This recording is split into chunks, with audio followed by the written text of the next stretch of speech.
Welcome to my kitchen, y'all. This is David Locke, and this is my blog, Boots and Bow Ties, and I'm so fortunate to have my friend and my guest with me, Monica Davis. And we've been friends for years through our church. She's our music secretary and also our flautist in our orchestra. And she was telling me about this wonderful chocolate cake that is a family heirloom, really, wouldn't you say? Yes. And I thought we would share that with my followers. So Monica, tell us a little bit about your cake. Okay, this is my MawMaw's chocolate cake, and it was always a staple at her house every time we would go visit. When all the cousins were coming in, Mama always made chocolate cake. Okay. So we didn't, now in the recipe it says it's Mrs. D's French chocolate cake. We didn't know that. We always just called it MawMaw's chocolate cake. It was MawMaw's chocolate cake. It was MawMaw's chocolate cake. And so, through the years, it was always just one of our comfort foods. Mm-hmm. And Mama had chickens.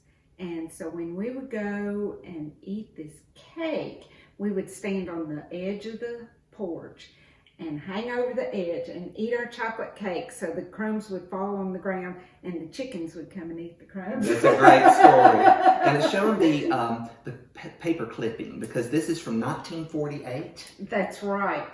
I had asked my aunt many years after Mama had passed away, I said, do you have Mama's chocolate cake recipe?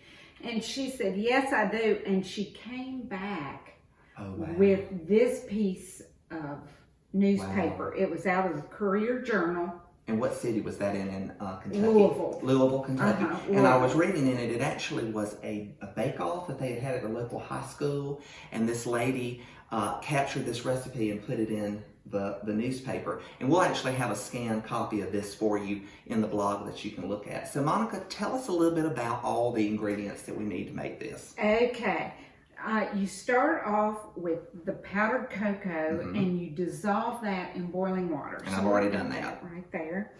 And then you cool that and you will sift it in with cake flour. Yes. And cake flour is a little bit finer than like your all-purpose. It's so much fluffier. Yeah. And I've actually sifted this already 3 times with the salt. Yeah. And then we're going to use shortening. This is not a low-calorie cake. Yes, I had not bought Crisco in a while, as I told you.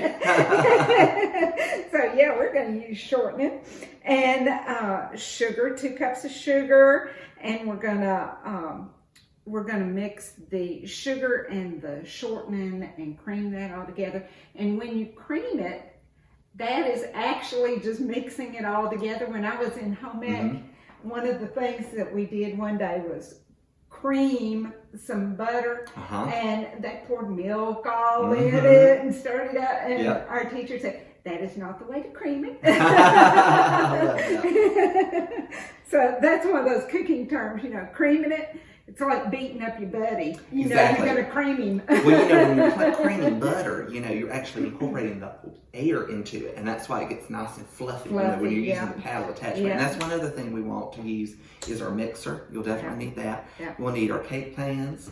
And you said you don't grease, or you don't put parchment in the bottom. I have not put parchment in the bottom. I usually grease the pan with some shortening. I used a cooking spray, but I read in here, the lady that wrote it said she was a cautious cook. And so I put a little bit of parchment in the bottom. And we've also got a little bit of salt, our vanilla and our 3 eggs, and then our sour cream. Right. So I think we've told them all of the equipment they need. So next, Monica and I are going to show you actually how to assemble the cake. All righty.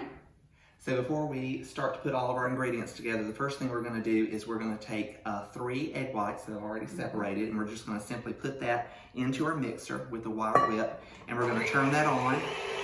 And I noticed in the recipe that it said you don't want stiff peaks to form. Right, just want it kind of soft and fluffy. Very good. Mm-hmm. So when you're doing egg whites, you always want to start in flow and then slowly increase the speed, and that will build the bubbles in it and make a little bit more stiff egg white. So we're just going to do that, and we'll show you what that looks like here in a second.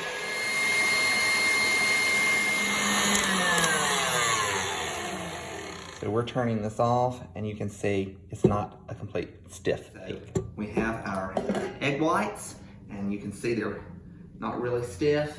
And now we're going to show you how to put the batter together. So Monica is going to cream the shortening, and you said you actually use the wire whip on this, not the paddle. And while she's doing that, I'm going to be taking the sour cream and putting in the baking soda, and then just sort of whipping that together and mixing that together with a fork. And you're just going to cream that shortening. And then we're going to alternate the sugar and the shortening so that it's nice and incorporated and very nice and fluffy. So can I go ahead and start pouring some of this? And then I'm just going to pour a little bit at a time. And Monica's going to scrape that down. Hopefully she won't grab her hand and jerk it in there. You're getting a nice sugar powder. Now, oh, look like Santa. And this is getting very flaky almost looking. It's kind of like snow. We're just going to keep on creaming a little bit at a time. Woo, you got a lot of sugar gas. Getting high off sugar. Before we move on to the next step, Monica and I just wanted to show you the consistency of this shortening sugar mixture. It looks just like beautiful snow. So that's what you're wanting it to look like. All right, so I'm making this in front of the master, so she's gonna make sure I'm doing it right. So I've got my shortening and sugar mixture in here. Now Monica's gonna pour in our cooled chocolate and water mixture.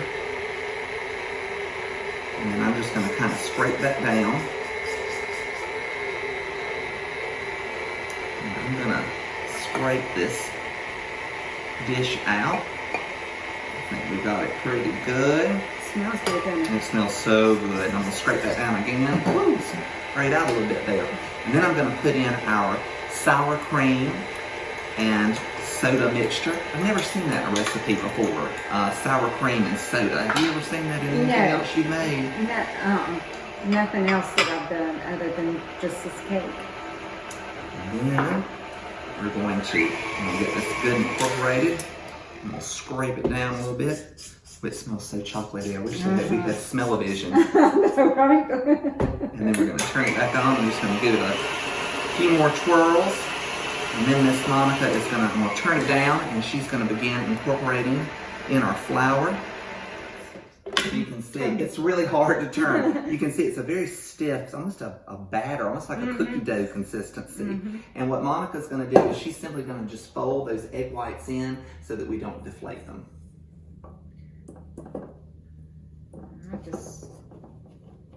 And then after she gets them nice and folded, we're going to put them in our greased cake pans with our parchment. And then we're going to pop those in the oven for about 25 minutes. And then we're going to show you the very invented way that Monica's grandmother used to ice this cake. So Monica has incorporated in the egg whites, and now we're going to pour them into our prepared cake pans.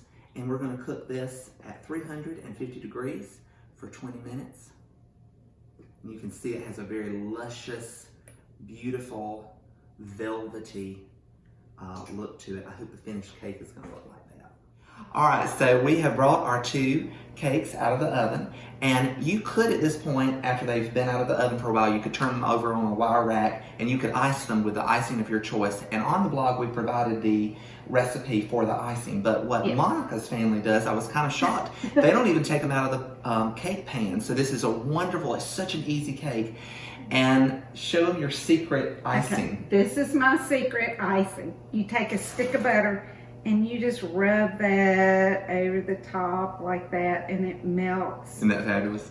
And the cake is still warm. Yes. And we were saying, this is not as simple as it looks. That we're going to make ourselves feel better here. That, when you make icing, many times you're creaming a stick of butter. Thank you for being my guest today. Oh, thanks and for sharing having me. your grandmother's cake recipe.